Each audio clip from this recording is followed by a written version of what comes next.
Welcome back to another video. Today we're talking all about grinding bevels with a knife jig. So if you have any questions about it, or maybe you tried in the past and it hasn't worked out super good for you, this video will definitely help you out.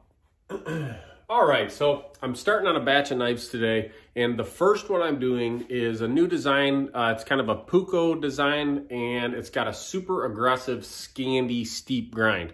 Now, those are, for me, the most challenging to pull off freehand, so I rely on a jig for that type of grind. My camp knife and this puko have that same kind of really long, low bevel that it just, when you have a jig, they turn out absolutely perfect. Now, I've got a ton of questions on using a jig, and I thought the last video I made on it was kind of my initial impressions of starting with a jig. And I hadn't used it very much at the time, and I've learned a few things that I think will probably benefit you guys a lot, and I'm going to show them in today's video. So I'm going to get this kind of set up. I'm going to explain the process, show you the process, and hopefully at the end of this video, I'll have some perfect, crisp Scandi grinds.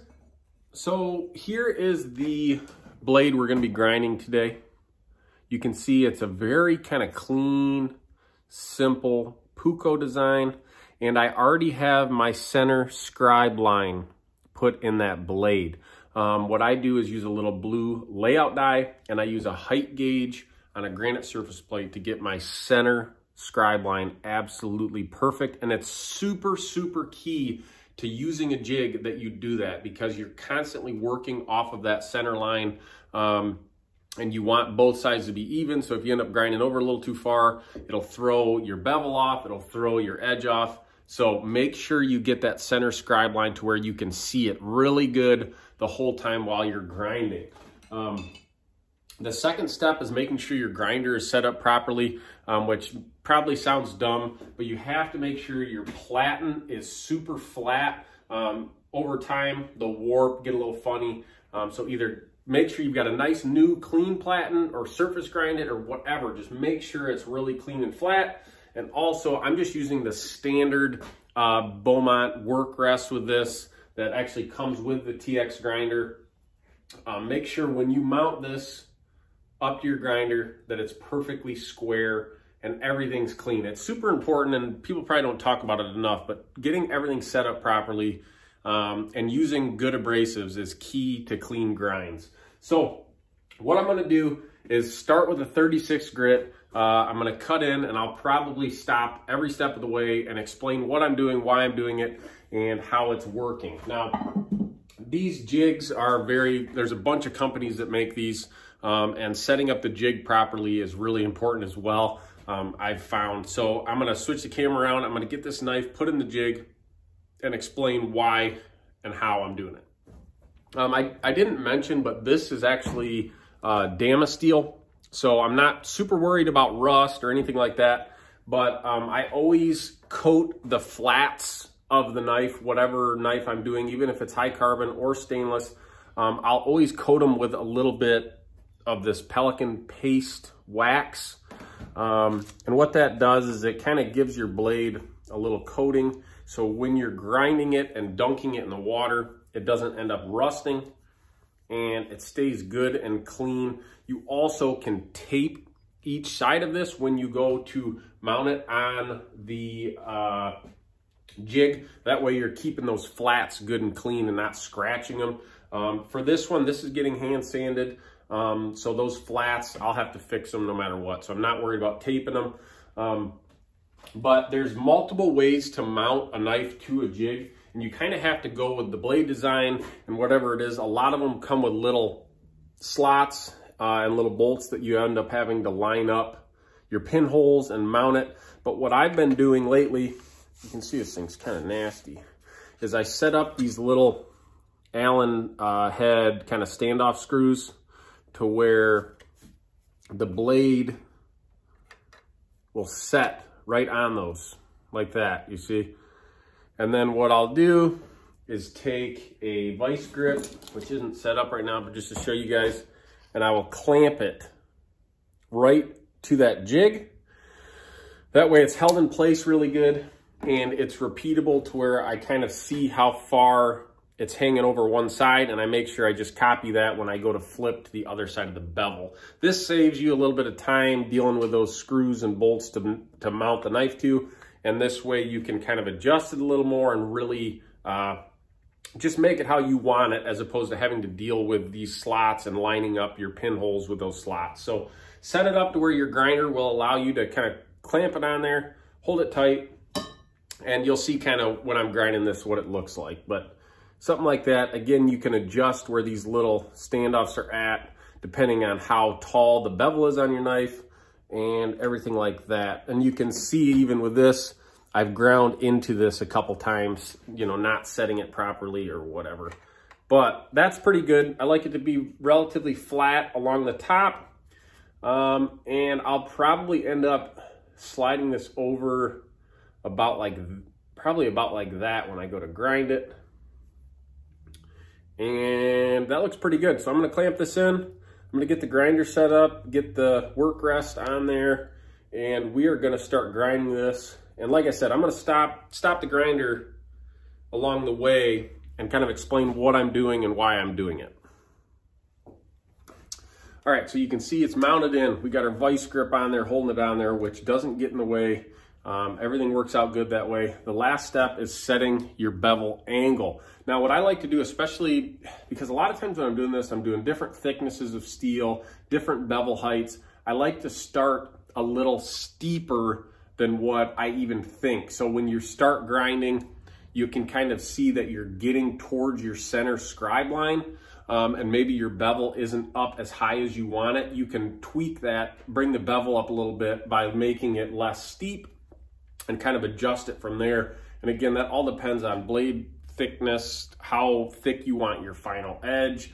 You know, a lot of variables in it, and you kind of have to tinker with it, but you'll understand kind of once you get into it. And just set the bevel steeper probably than what you originally or initially think you want it at.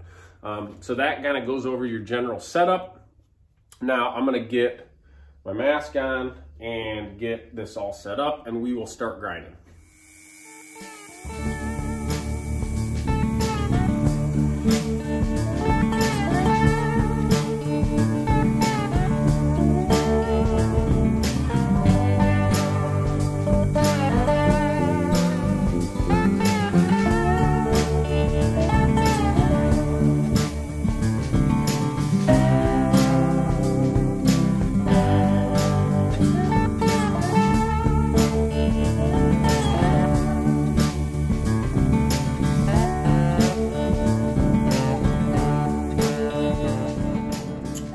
Now, a few things I want to point out before I continue. Now, actually, it's really hard to show, but I'm maybe halfway to my center scribe line with that steep of a grind. So I've got it at 12 degrees right now. I might adjust it a little bit, but that's not super important for this video.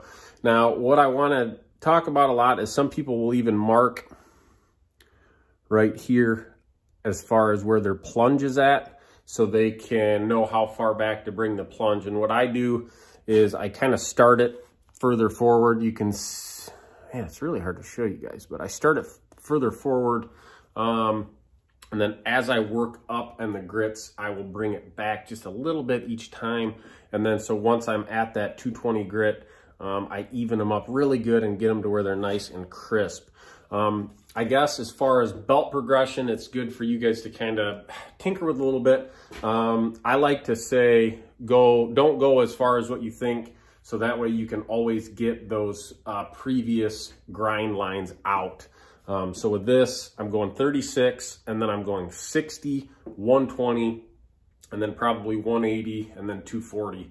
Again, because this is a Damascus steel, it's getting a hand sanded mirror polish, and I want to make sure I've got all those really aggressive grind lines out. I think that kind of, hopefully you saw what I was doing. The main thing is just repeat it on both sides. And the other thing that I'm doing now is if I have this clamped into one side, I'll take this one side of this bevel all the way up to my final grit before switching to the other side. That way it saves me a little bit of time. And as long as your center scribe line is done right, everything will be even at the end of the day. So that's why that's so important. You're not going back and forth between grits and adjusting and kind of tweaking off that. You can go all off your center line and the amount of pressure you're applying, and everything should be even at the end of the day. I'm sure probably as you saw, let me tweak this. For this tip, I was kind of bringing it out a little bit like this. And so I just need to make sure I'm doing that on the other side to make sure that tip matches as well. So I'm gonna keep grinding this. I'll probably switch out to a 60 grit already. Like I said, I use that 36 to just hog the initial material off. The 60, I'm refining it a lot. The 120, I'm getting it really close to where I want it. And then the higher grit than that is where I'm really just refining that scratch pattern and kind of really tweaking in all the little details. Key to this is fresh belts, especially the higher grit you go, use fresh belts to get good results.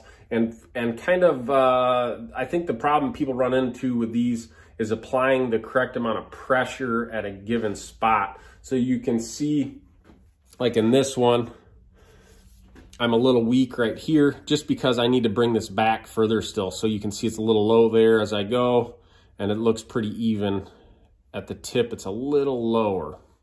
So it's just like freehand grinding. This isn't like a robot doing it and it's perfect. You need to apply pressure properly and go slow and focus on what needs to adjust and what needs to go a little higher, and just try to tweak a little pressure this way, that way at a time. Okay, I'm done rambling. I'm gonna keep grinding.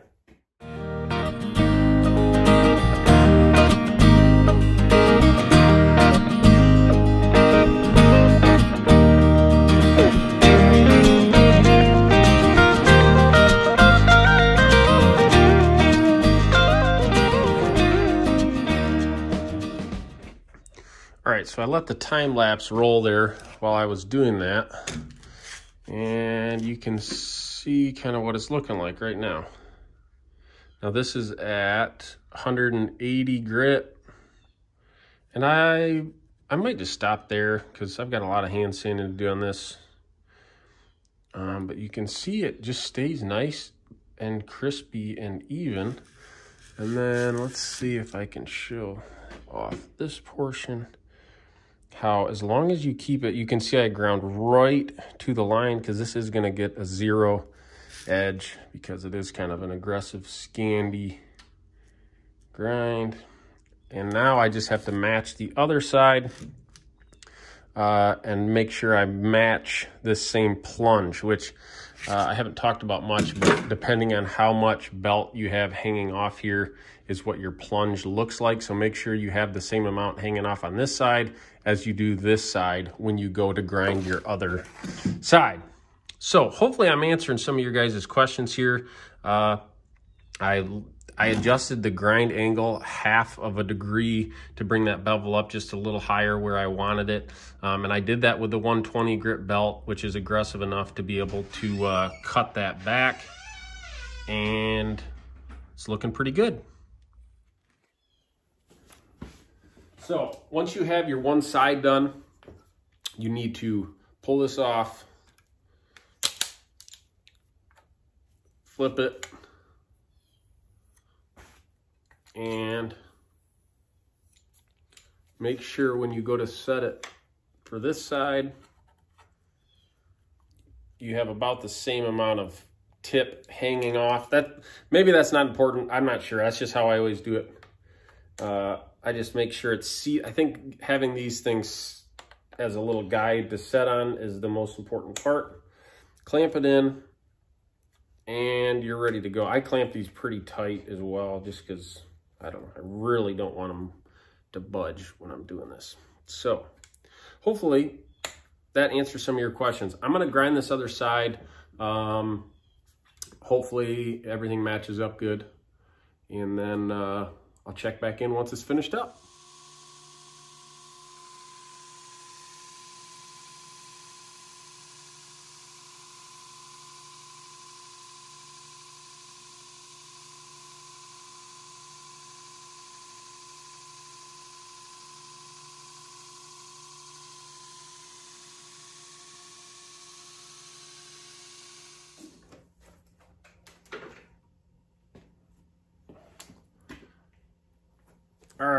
side. So actually it turned out pretty good, I think.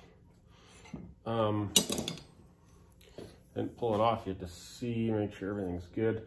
Now, the tricky part, honestly, of this whole deal is getting that plunge perfectly even. And like I said, the curve of the plunge depends on how much slack you have riding over your platen. And you have to make sure you match that, and you really have to get in there really close and kind of tweak it and mess with it a little bit if you really want to make it perfect. And you can see mine turned out really, man, oh man, it's not really good. This is a little spot I have to touch up on the flat part, but man, you can't tell. It actually turned out almost perfect. Now you can see that really good and even. And again, I brought this just to 180 grit. That way I'll probably start hand sanding at 180. And again, this has to get all the way up to a mirror polish for that Damasteel. Actually, let me show you guys something really quick. I'm kind of curious how this is gonna look. This is a new pattern that I've never used. And if I quickly etch this, you'll see how cool this steel is. I haven't done a ton here on YouTube with the Damasteel. I'm using it a lot lately, mainly because it's got a really cool look and it's stainless, so you don't have to worry about rust. But just a quick test etch here will show you guys how cool this pattern is. And if you're still watching this video, you're definitely one of the people that will appreciate this. Oh man, that's cool. Hang on, let me blow this off and then I'll check back in. This is wild looking, super cool stuff. I probably should know the name of the pattern for this video, but I don't remember. They've got a ton of crazy names.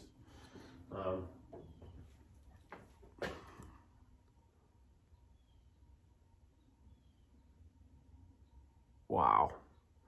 This stuff is gonna look so cool. But you can see, my goal for this build is just super crisp, super clean. The handles I have prepped for this are gonna be insane. And this knife actually is for a knife making competition that is kind of short. I think it only runs for like 4 or 5 weeks, and that's why I didn't really talk to you guys much about it. Put on by BP Knives, which I did a collaboration with a few months ago that turned out really cool. So my goal for this, like I said, is just create the cleanest, coolest looking knife. And this Puko design is something I've been super interested in lately. So that's why I wanted to do it in Damasteel and just really go all out. So anyways, I'm getting off topic a little bit, but hopefully that video helped you kind of understand grinding with a jig a little bit better. I think I touched base on everything. Again, let's see, what questions are you guys gonna ask? This is heat treated already, and you have to make sure when you're grinding that you're keeping that heat to a minimum. Off camera, I dunked it a few times and I make sure the blade stays cool, and also that's why you use those fresh belts to make sure that this stays nice and cool, so you don't ruin your heat treat. As I progress on my belts, I slow the grinder down. So, and again, this is totally personal preference. Like once I'm up to 180 grit belt, I'm at about 40% power on the grinder. And I start off full speed and kind of just slow down as I up the grits. Again, that's personal preference and you guys can do it however you want. That's just how I do it. Again, I'll put everything I used in today's video, I'll put it in the link below to where you guys can check it out. My respirator and the jig and the grinder and the belts and all that stuff that I use just as a reference point. Everything, all the belts are Red Label abrasives. I really, really like them. They're in Michigan like I am, so I kind of like supporting them. The grinder, as you can see, is Beaumont TX grinder, and currently they're running a promotion to where if you order one and you use the discount code that's in the video here, you'll save $650 off of a TX grinder, which is the absolute best grinder on the market currently. I love this thing. I've been using it for years with no problems. What else? I think that's everything. Again, if you guys have any questions about this, just drop them in the comments and I'll try to answer them. I tried to think about every aspect of this that I struggled with that I kind of have it down to a science. So, all right, I'm still just looking at how cool this pattern is. So I got to get off this video and just look at this for a while and appreciate it. But there it is, guys. Really nice, clean, Scandi grind with a jig. Quick, easy. That's how it's done. Hopefully this helped. If it did, make sure you subscribe to the YouTube channel and even go check out my Patreon to help support the channel for just $5 a month. I'd really appreciate it. Like always, guys, thanks for watching and have a good one.